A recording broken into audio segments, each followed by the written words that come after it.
नमस्कार दोस्तों। आप ऐसे बहुत से लोगों को जानते होंगे जो अपना प्रॉपर इलाज नहीं करा पाते और उस इलाज ना करा पाने की वजह से उनकी डेथ हो जाती है या फिर वो नियर बाई डेथ रहते हैं। उसकी वजह से उनका पूरा परिवार सफ़र करता है। उनके परिवार में ना कोई खुशियाँ बन सकती हैं और हमेशा उनके पास दर्द की, गम की, है ना, दुखों की जो आहट है वो हमेशा आने को तैयार रहती है। तो ऐसे सिचुएशन में कोई फैमिली, कोई सोसाइटी, कोई स्टेट, कोई नेशन कैसे ग्रो कर सकता है? तो जब तक हेल्थ और एजुकेशन ये दोनों बैलेंस नहीं होंगे, जब तक हेल्थ प्रायोरिटी नहीं बनेगा, एजुकेशन प्रायोरिटी नहीं बनेगा, तब तक वो नेशन डेवलप नहीं कर पाएगा।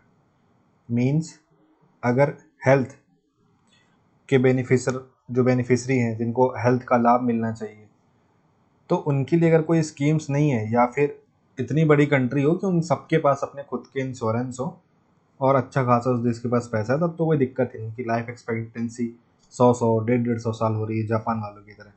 बट अगर ऐसी कंडीशन नहीं है, बहुत बड़ी पॉपुलेशन ऐसी है जो गरीब है, ठीक है, और हर कोई बीमार पड़ता है। आज नहीं पड़ेगा कल पड़ेगा, परसों नहीं पड़ेगा नरसों पड़ेगा, पर पड़ेगा तो ज़रूर। कोई ऋषि च्यवनप्राश की औलाद तो है नहीं, ठीक है, या फिर कोई जो यहाँ पे जो 8 चिरंजीवी हैं उनमें से तो कोई है नहीं। तो जो इस 150 करोड़ की इतनी बड़ी आबादी है, तो इस आबादी में जो एक 60% से भी बहुत बड़ा तबका, 70% के आसपास लोग जो गांव में रहते हैं, साथ ही साथ में जो जब हम तेंदुलकर कमेटी और नीति आयोग की इन सब की रिपोर्ट देखते हैं और देखते हैं कि जो बीपीएल के लोग हैं उनकी संख्या कितनी बड़ी है, तो ऐसे में सबसे बड़ा कंसर्न उठता है कि जो हमारा हेल्थ इंफ्रास्ट्रक्चर है वो कैसे अच्छा होगा। सबसे बड़ा सवाल उठता है कि जो हमारा ह्यूमन रिसोर्स है, अगर हमारा हेल्थ ख़राब होगा तो हमारा ह्यूमन रिसोर्स बहुत गंदा होगा, वो कैसे ठीक होगा, उसको हम कैसे ठीक कर पाएंगे।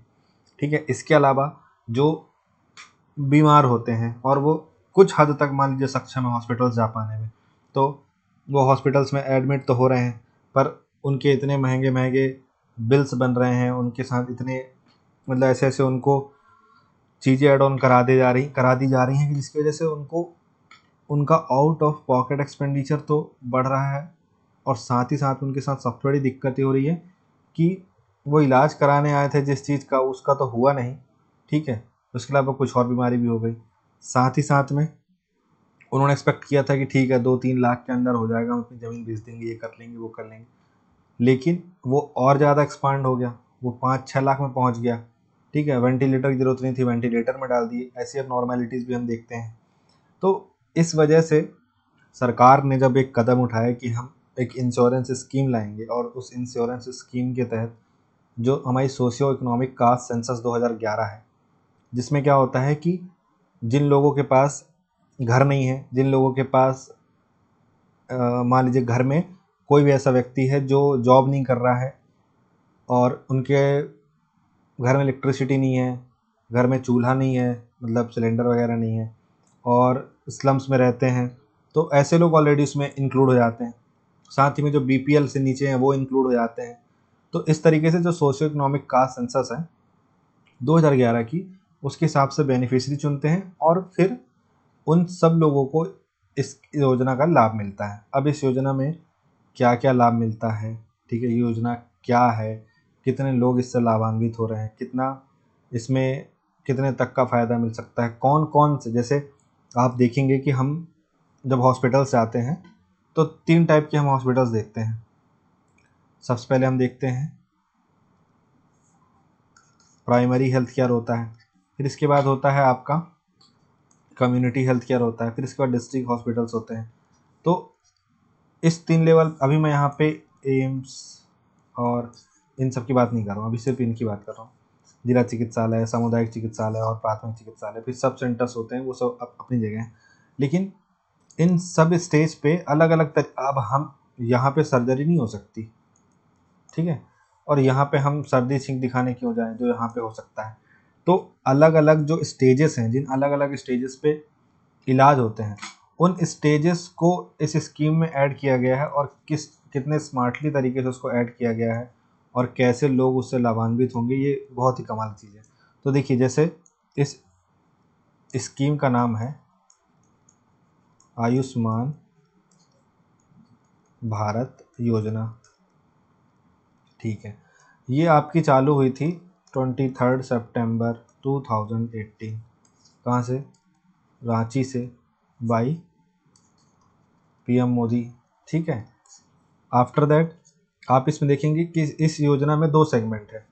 ठीक है, एक है हेल्थ एंड वेलनेस सेंटर और एक है पीएम जय, इसको बोल सकते हैं जन आरोग्य योजना। ठीक, ये 2 सेगमेंट है इसमें।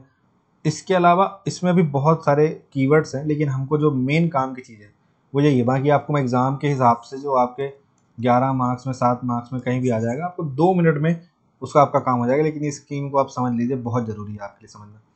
तो हेल्थ एंड वेलनेस सेंटर में क्या है, 1.5 लैक्स के आसपास हेल्थ एंड वेलनेस सेंटर बनाए जाएंगे। साथ ही साथ में पीएम जय में क्या होगा, अब पीएम जय में जो अपना इंश्योरेंस कवर है ना, वो इसमें आएगा। ठीक है, मतलब मेनली जो पीएम जय है, ये यहाँ पे अपना इंश्योरेंस जो है ये काम करता है। इस वाले पे अपना इंश्योरेंस काम नहीं करता है। इसलिए काम नहीं करता है क्योंकि प्राइमरी हेल्थ सेंटर में तो सब फ्री है ना। अब प्राइमरी हेल्थ सेंटर में सर्जरी होती नहीं है, तो वहाँ पे इंश्योरेंस की क्या ज़रूरत है आपको। मतलब अगर महिला है, उसको डिलीवरी उसकी वहाँ होनी है तो फ्री हो जाएगी। नॉर्मल किसी को सर्दी खांसी छींक बुखार कुछ भी हो रहा है, लूज मोशन हो रहा है, बच्चे को बीमारी है, वो सब कुछ यहाँ पे हैंडल हो जाएगा। तो उसके लिए वो तो वैसे ऑलरेडी फ्री में चल रहा है। आयरन फॉलिक फ्री में मिलता है, हीमोफीलिक दवाई फ्री में मिलती है। ठीक है, और बहुत सारी चीज़ें होती हैं, टीका लगता है तो फ्री में लगता है, तो यहाँ तो ज़रूरत ही नहीं है। लेकिन इस जगह पे ज़रूरत पड़ती है। मतलब जो ये स्कीम है, ये जो सेकेंडरी और टर्सरी स्टेज आता है उस पे ज़रूरत पड़वाता है किस चीज़ की, इंश्योरेंस की। तो आगे देखते हैं हम। यहाँ पे मैंने पहले से ही लिख दिया था। अब देखिए, ये मैंने पीछे आपको बताया कि ये चालू हुई 23 सितंबर को, फिर 5 लाख प्रति परिवार प्रति वर्ष इसमें मिलेगा। मतलब 5 लाख रुपए एक परिवार को मिलेगा 1 वर्ष के लिए। ठीक है, फॉर सेकेंडरी और टर्सरी केयर, प्राइमरी भी नहीं, सेकेंडरी और टर्सरी केयर के लिए। अब जो घटक मैंने बताया थे हेल्थ एंड वेलनेस सेंटर, तो 1.5 लाख खोले जाएंगे ये। ठीक है, प्राइमरी हेल्थ सेंटर टाइप से। और पीएम जय में सेकेंडरी और टर्सरी इनको कवर किया जाएगा। अब लाभार्थी कहाँ से चुने जाएंगे, सोशियो इकोनॉमिक कास्ट सेंसस 2011 से। साथ ही साथ में कितने लोग कवर हो जाएंगे पूरे देश के, 10 करोड़ फैमिली।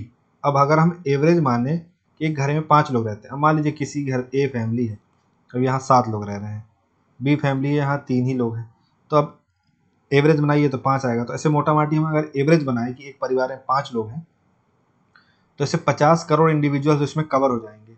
और अभी इसी साल मतलब 2024 के आखिरी में सरकार ने 70+ एज के लोगों को इसमें कवर कर दिया है। और उसके बारे में भी आपको आगे बताऊंगा कि उसको किस तरीके से इसमें शामिल किया गया है। लेकिन यहाँ पे हम एक चीज़ समझते हैं, टेक्निकलिटी। वो हमें ये समझना है कि लेट सपोज कोई भी व्यक्ति है वो बीमार पड़ा। ठीक है, उसको ऐसा हुआ कि मान लीजिए उसका पैर टूट गया। क्या करता था ये करता था, ये ऑटो चलाता था। कब इसकी ऑटो में किसी ने ठोका और ये वो बंदा तो भाग गया, अब इनका पैर टूट गया। ठीक है, अब ये क्या हुआ, अब ये लेट सपोज मान लीजिए इनका कहीं पे दुर्घटनाग्रस्त हुए और ये सरकारी अस्पताल में नहीं जा कर के ये इनको प्राइवेट हॉस्पिटल में ले जाया गया इनके घर वालों के द्वारा। अब उसने बोला कि भैया पैर फ्रैक्चर हुआ है। ठीक है, तो आपको मतलब ऐसा है कि पूरा मोटा माटी मेडिसिन इंक्लूड करके 2 लाख रुपए खर्चा आएगा। ठीक है, वो बोले कि ठीक है भाई 2 लाख का खर्चा आएगा। तो अब उनके पास अगर आयुष्मान भारत का कार्ड है तो उनके लिए ये तो 2 लाख रिम्बर्स हो जाएंगे उनके आराम से, कोई दिक्कत नहीं आएगी। इवन तो आजकल लगभग शहर में अगर 50 हॉस्पिटल हैं तो 50 में से 40 से 45 हॉस्पिटल्स जो हैं वो इसको कवर करती हैं, वो आगे होकर के कवर करती हैं। मतलब वो आपको खुद से बोल देंगे कि हाँ भाई आप आयुष्मान भारत मतलब कार्ड लगा दो। ठीक है, अब वो करते क्या, देखिए इसमें एक स्कैम क्या चलता है सबसे बड़ा, कि लेट सपोज आपका 2 लाख रुपए आपका जेन्युइन ट्रीटमेंट हुआ। ठीक है, वो बोलेंगे कि आप एक काम करिए, तो आप 2.5 लाख का बिल बना लीजिए। ठीक है, हम आपको 50,000 दे देंगे। तो और मतलब ये लोग और सस्ता बिल बना देंगे और उनके पास ज़्यादा पैसे आ जाएंगे और आपका तो कुछ जा नहीं रहा है। मतलब समझिए क्या होगा, आपका इलाज होगा 30,000 में मान लेते हैं। ठीक है, और बिल बना 50,000 का, ऐसा। ठीक है, और ज़्यादा का बिल बनेगा।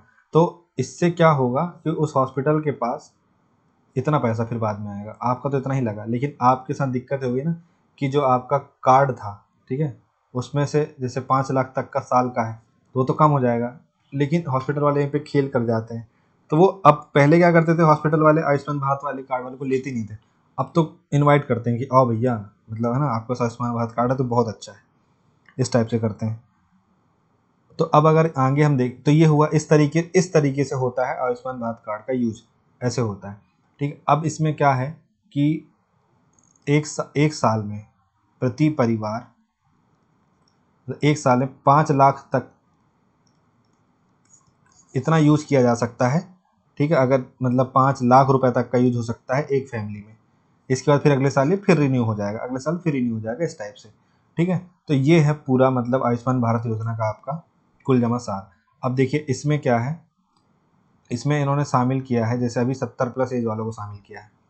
ठीक है, तो 70+ एज वालों को शामिल किया है, तो उसमें एक काम की चीज़ अपनी ये है कि देखिए इंडिया में अभी मतलब जब इसने शामिल किया लगभग ये 2024 की बात है, लास्ट ईयर की बात है, मतलब मान लीजिए कि ये नवंबर के आसपास की बात होगी। ठीक है, तो 6 करोड़ वरिष्ठ मतलब लाभान्वित होंगे इससे। मतलब इनको क्या कर दिया है कि पहले तो ऐसा था कि सब शामिल हैं। ठीक है, अब आप बोलेंगे कि भाई 70+ एज वालों को शामिल किया तो क्या इसके पहले 70 एज वाले शामिल नहीं थे? सब शामिल थे पहले भी। लेकिन अब ये हुआ है कि जो 70+ एज वाले हैं उनको अलग से लाभ मिलेगा। ठीक है, जैसे देखो 6 करोड़ वरिष्ठ लोग लाभान्वित होंगे इससे, और ऐसे 4.6 करोड़ लाभार्थी जो हैं, मतलब परिवार जो हैं वो लाभार्थी होंगे। देखिए क्या है, 6 करोड़ वरिष्ठ जो है लाभान्वित होंगे, तो उसकी वजह से 4.6 करोड़ परिवार जो है उसको लाभ मिल जाएगा। ठीक है, अब इसमें होगा क्या कि टॉपअप होगा। जैसे अगर होम लोन लेते हैं और आपने मान लीजिए कि आपने होम लोन लिया, और आपका होम लोन मान लेते हैं कि 5 साल का था और आपने 3 साल तक पटा दिया। अब आप सोच रहे हैं कि एक मंजिला और बना देता हूँ, कमरे किराए से डाल दूंगा। ठीक है, इस टाइप से। तो आप एक और लोन लेते हैं, तो लोन पे लोन जो होता था उसको टॉपअप लोन बोलते हैं। ठीक है, तो टॉपअप लोन हो गया, तो ऐसे ही टॉपअप हो जाएगा ये आपका इंश्योरेंस क्लेम। कैसे होगा, 5 लाख तो आपका था ही पहले फैमिली वाला, जो वृद्ध ऐड हुए हैं उनकी वजह से 5 लाख रुपए का और टॉपअप मिल जाएगा। तो जिस फैमिली में अगर 4 पीपल तो हैं ही, प्लस एक ऐसे पीपल हैं जिनकी एज 72 के आसपास है, 70+ है, तो 72 के आसपास है, तो इसकी वजह से इस फैमिली का पूरा जो आयुष्मान भारत का कार्ड है, उसका कवर जो है वो उनका 10 लाख का हो जाएगा। ठीक है, इस टाइप से हो जाएगा। लेकिन अगर मान लीजिए कि इनकी वाइफ भी जिंदा है और वो 70 एज की हैं, तो ऐसा नहीं होगा कि ये इनका 5-5-10 हो जाएगा और फिर ये 5-15, ऐसा नहीं होगा, ये 10 ही चलेगा। मतलब चाहे 2 बूढ़े हों चाहे 3 बूढ़े हों, उसका जो टॉपअप होगा वो 5 लाख का ही होगा। ठीक है, अगर हम इसकी वो देखें कि 60+ वालों की संख्या देखें, तो 2011 की पॉपुलेशन में 8.6% थे, लगभग 10 करोड़ के आसपास, और 2050 की पॉपुलेशन में 19.3 हो जाएंगे। 2050 तक में 19.3 हो जाएंगे। मतलब आप खुद जोड़ लीजिए, आज आपकी एज क्या होगी, मान लीजिए आपकी एज 25 साल है, तो 2050 में आप कितने साल के हो जाएंगे उससे लगा लीजिए। फिर उसके बाद 319 मिलियन मतलब 31 करोड़ लोग हो जाएंगे। कौन? 60+ वाले। और 60+ वाले ऐसे 20% लोग हैं मात्र भारत में जिनके पास कोई इंश्योरेंस कवर है। ठीक है, तो ये जो है चिंता वाली चीज़ है। लेकिन इसमें एक अच्छी चीज़ ये हुई है कि जो 70+ एज वाले शामिल हो गए हैं, इससे 6 करोड़ वरिष्ठ लोग लाभान्वित भी होंगे, और 5 लाख रुपए का अलग से टॉपअप मिल गया उनको। तो 4,000 करोड़ के आसपास सरकार को इससे फर्क पड़ेगा, 4,000 करोड़ के आसपास का फर्क पड़ेगा। बट ये है कि जो हमारा सोशल, जो क्या कहना चाहिए इनको, वरिष्ठों को जो सोशल क्या बोलते हैं उसको, सोशल सिक्योरिटी एक हासिल हो जाएगी। साथ ही साथ में जो हमारा हेल्थ इंफ्रास्ट्रक्चर वो भी बहुत बेहतर हो जाएगा। ठीक है, अब आगे बढ़ते हैं। तो अब आप यहाँ पे देख लीजिए जो हमने कुल जमा पढ़ा है, फिर लास्ट में एक रिवीजन मार देंगे।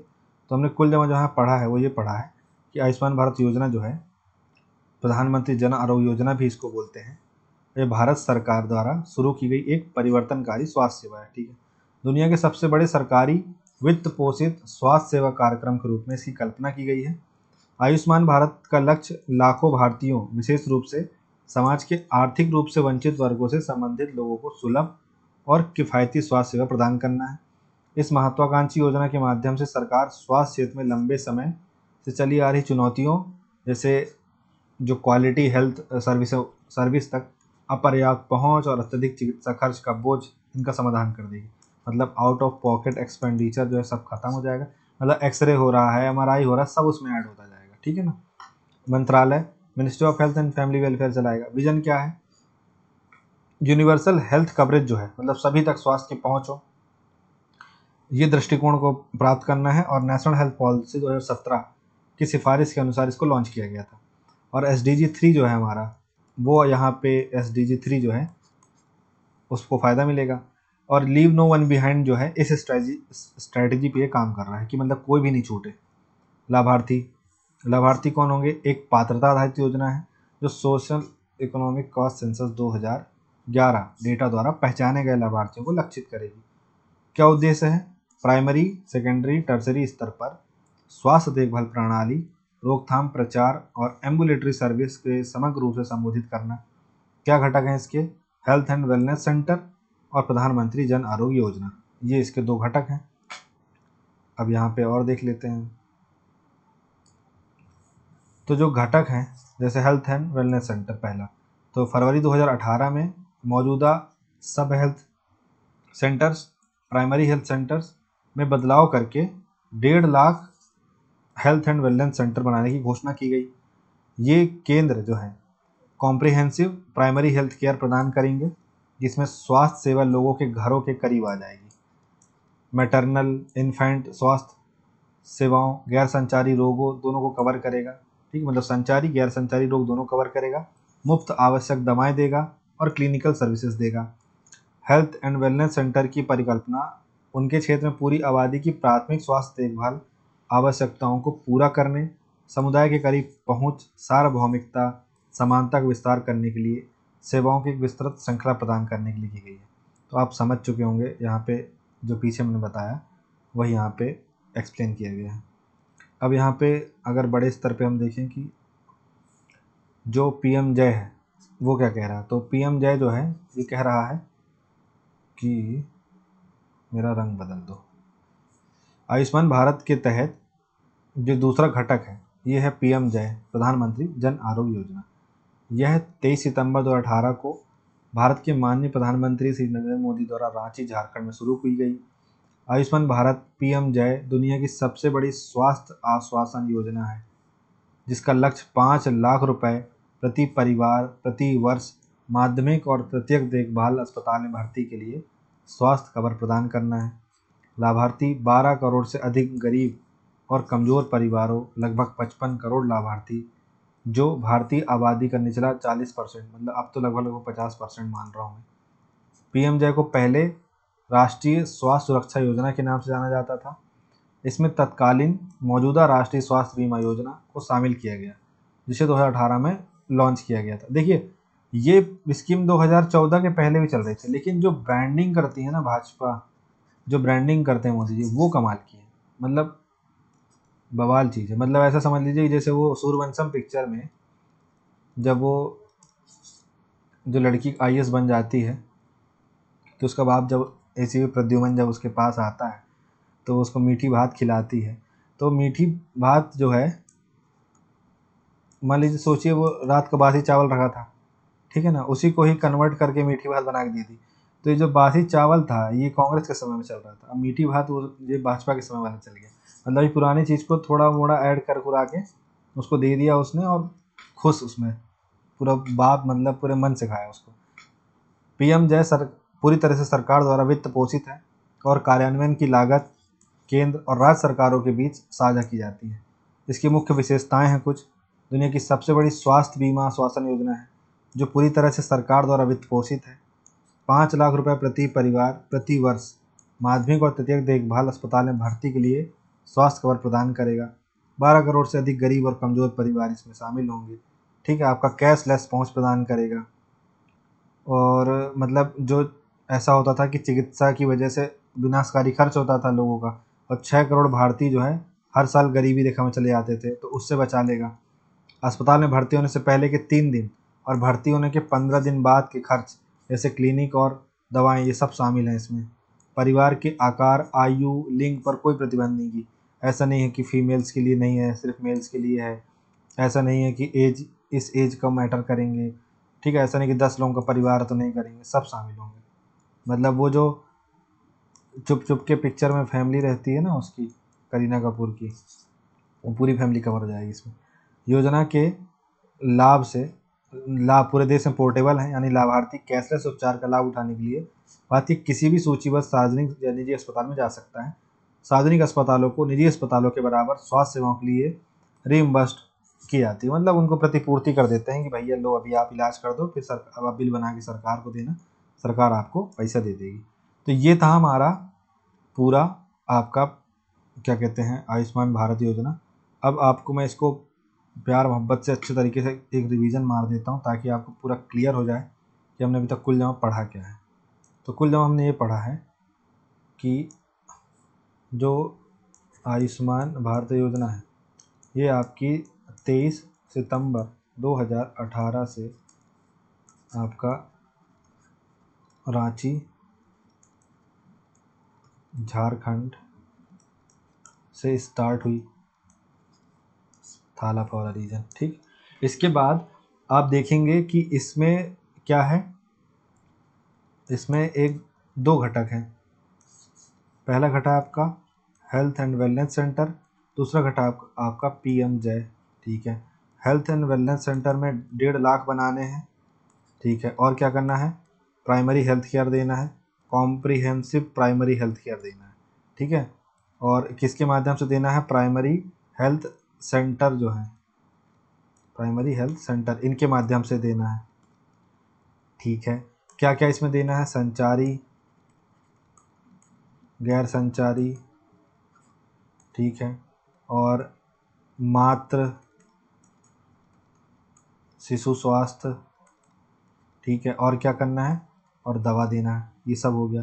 पीएमजे में क्या करना है, पीएमजे में सेकंड और टर्सरी जो लेवल हैं ये जो है ऐड है इसमें, ठीक है भाई साहब। और क्या ऐड है इसमें, और इसमें आपका ऐड है जो आपका जो बड़े बड़े रोग हैं आपके, जैसे कैंसर हो गया, जैसे आपका फ्रैक्चर हो गया कुछ, एटसेट्रा, मतलब जो भी बीमारी बवासीर से लेकर के भगंदर तक सब शामिल है इसमें, ठीक है।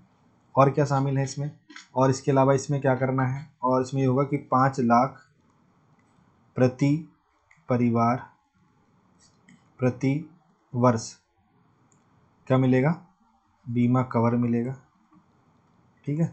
और इसमें क्या होगा, अब मतलब 70+ एज वाले भी शामिल, ठीक है। और क्या बोला है, 5 लाख का टॉपअप मिलेगा। और क्या हुआ है, और अभी तो इतना ही ध्यान रखो, ठीक। और बाकी ये 2 चीज़ें तो उसमें बता दी मैंने, ठीक है।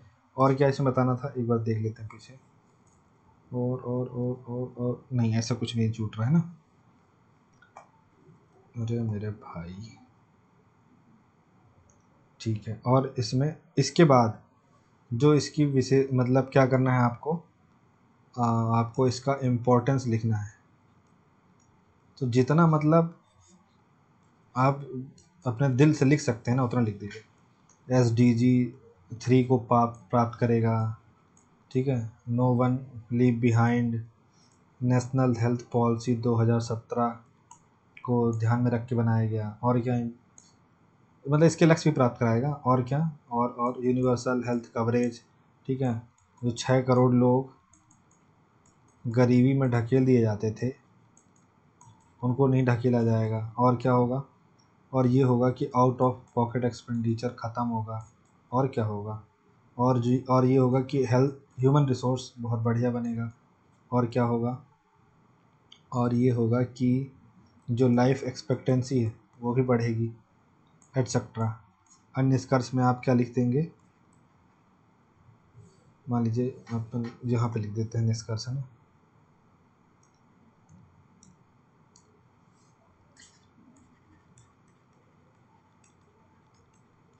कंक्लूजन में हम लिख देंगे कि SDG 3 और